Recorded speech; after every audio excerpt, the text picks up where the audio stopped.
Ọdịnala Igbo mgbede ọma nụ. A sị nka chitata bụ eke ketara anyị ihe ọma. Aka m bụkwa onye nkụzi ọdịnala Igbo na onye mgbasa ozi ọdịnala Igbo, Ugochi tubelu Oraifite. Nwa Adama anyị na-akpọ alụ na Oraifite. Ihe nji maka ịbịa n'ụbọchị taata bụ ka m kọwara ụmụ ọdịnala Igbo. Ọdịnala Igbo amaka. Ọ bụrụ na ị bụ onye nabatagoro ọdịnala Igbo and na-ekpọtụgo chi gị, nye chi gị nri,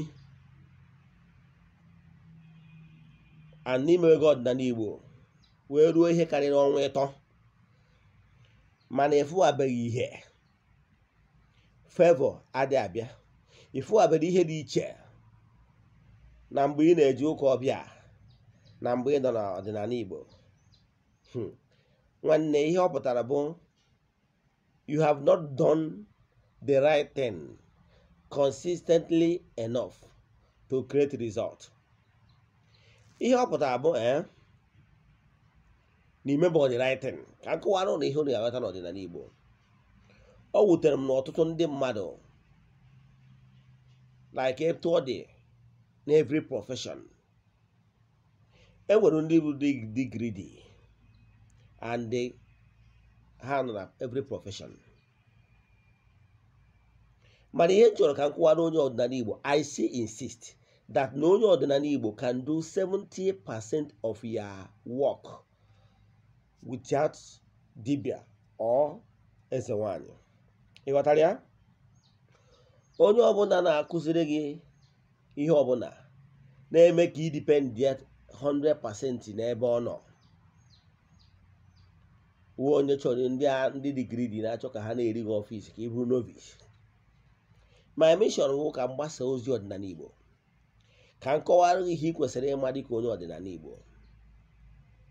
Nke bụ eziokwu, onye abụ na ihe izi na-eburu ụzọ alụrụ mmadụ, ma ihe ozi na-eburu ụzọ agwa onye ọbụla come across me bụ ịkpọtụgo chi gị na ihe na-esi na chi adị mma. Na chi bụ ụzọ. Ndị Igbo na-atụ n'ilu sị na onye buru chi ụzọ ọ gbagbuo onwe ya n'ọsọ. Na onye nye na chi ya kwụ na ihe adịghị eme ya. Na chi onye adịghị n'izu, chi onye dịrị n'izu isi na-acha ya awọ. No harm, no negative energy. O nwere nsị ọbụla mmadụ kụrụ gị ga-abanụ. O nwere enyi ọgbata uhie ọbụla nke na-ebute aka ntịchasị, nke na-ebute iyi, nke na-ebute nsogbu dị iche iche ga-enwe efekt n'ebe ị nọ, ma ọ bụrụ na ị kpọtuo chi gị n'ezie, na-enye chi gị ihe. Nke a bụgoro nke mbụ na mbụ, ịkpọtu chi gị. Ịkpọtuo chi gị, onye akwụkwọ m na nkụzi nkụziri ọtụtụ mgbe sị na ịkpọ onye kpọtụrụ chi dị ka onye mere activate the inner power in you. Ịmaka na inner power ka ọ ga-abụ ọnwụ n'ime activate in you, iwere ekwubi okwu. Akụwara m ndị mmasị ya, enwere ka ị ga-esi na apụ libation nke nkwụ ọkụ, iwere ekwubi okwu, kwuo etu ị chọrọ ka ụbọchị ahụ wee dịrị gị. Ikwuchi okwu, ịtụọ nkwụ n'ala. Ịmaka na ọ bụrụ na iwu nwoke zuru ezu, ịkpọtụcha chi gị, agaghị dị gị. Ọ bụrụ iwu nwoke ịkpọtụo chi gị, ihe ọzọ ị ga-eme bụ n'iwu onye ọdịnala, ịdọ ana ngwurube nna gị. Ịdọ ana ngwuru. Ị bụrụ onye wụ na ngwurube nna gị na-emebiri ọdụ ọmụmụ, anyere ya aka nwa ga-etu ya esi wee dọgharịa ọdụ ọmụmụ na be nna gị. Ị ghọtara ya? Mana nke bụ eziokwu na chi ga-abụrịrị ụzọ. Ị ga-abụrịrị onye kpọtụrụ chi gị, gị na chi gị rikọọ. Ịnọ ọnọ igboru chi gị anụ, ịnọ ọnọ ime saraka, and ime ka sure na ịdị enye chi gị ajọ nri. Ịnọ ọnọ ichenji erie nri, mgbe ụfọdụ ọ bụrụ na ị nyere na taa ka ị enye ya na ọzọ na-abịa. Na ịghọtara ya? Mgbe ụfọdụ ichenji erie nkwụ ka ị ghara ịdị enye ya ofu aka nri. Ịghọtara ya?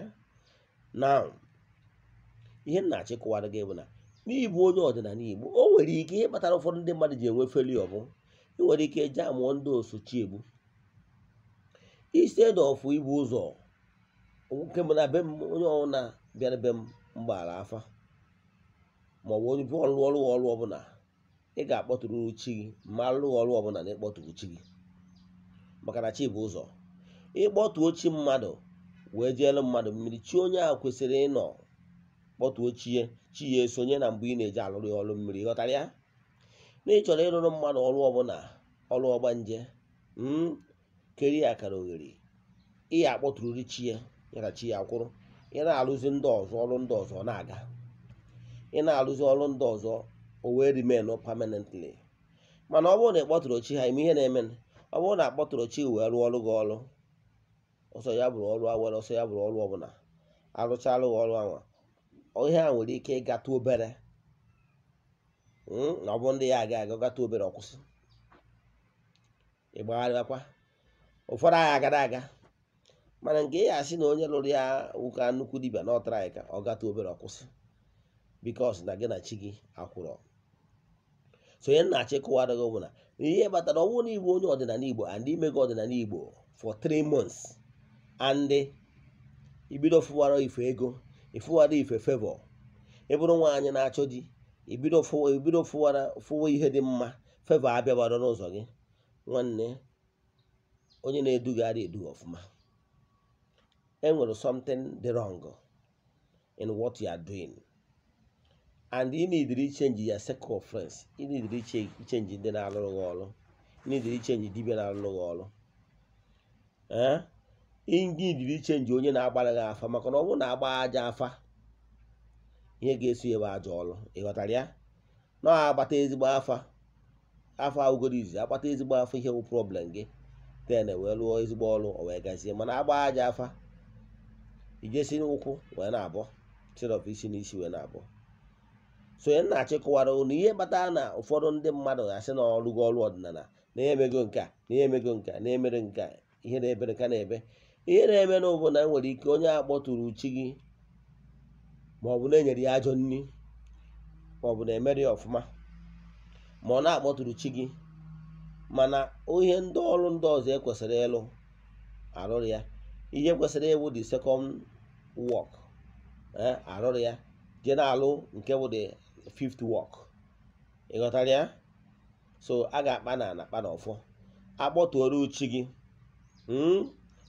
agbacha afa nke izi anyị mbụzi kpọtụrụ chi gị akpọtụo chi gị alụzie nke bụ the second and ọrụ ọhụrụ na alụ chi gị ga-ebute ụzọ ewee na-arụ ya ka o wee remain permanently and a na-arụ ya ibụrụ dibịa onye na-alụghị ọrụ ọ na-alụghị ọrụ ị na-echeki there must be progress ọ bụrụ na enwere progress change dibịa ịghọtara ihe m kwuru ọ bụrụ na onye na-alụghị ọrụ na-alụghị ọrụ ị na-enweta progress things are change for good change dibịa na-agbara gị afa ọgwụnwe eze nwoke ọ bụ eze nwaanyị change onye ọzọ maka na ọ nwere ike ọ bụrụ na ọ pụtara na ihe onye a na-alụ ọ na-edute gị na the right direction ihe na-achọ ịkọwara gị bụ na ọdịnala Igbo onye ọbụla ji obi niile 100% wee bata ọdịnala Igbo wee lụọ ọdịnala Igbo for 3 months onye ahụ ebidoro fụwa positive result when something is wrong either na-agbara gị aja afa wee na-arụ gị aja ọrụ ma ọ na ntụziaka onye ị na-eso ọ nara eduzi na the right direction.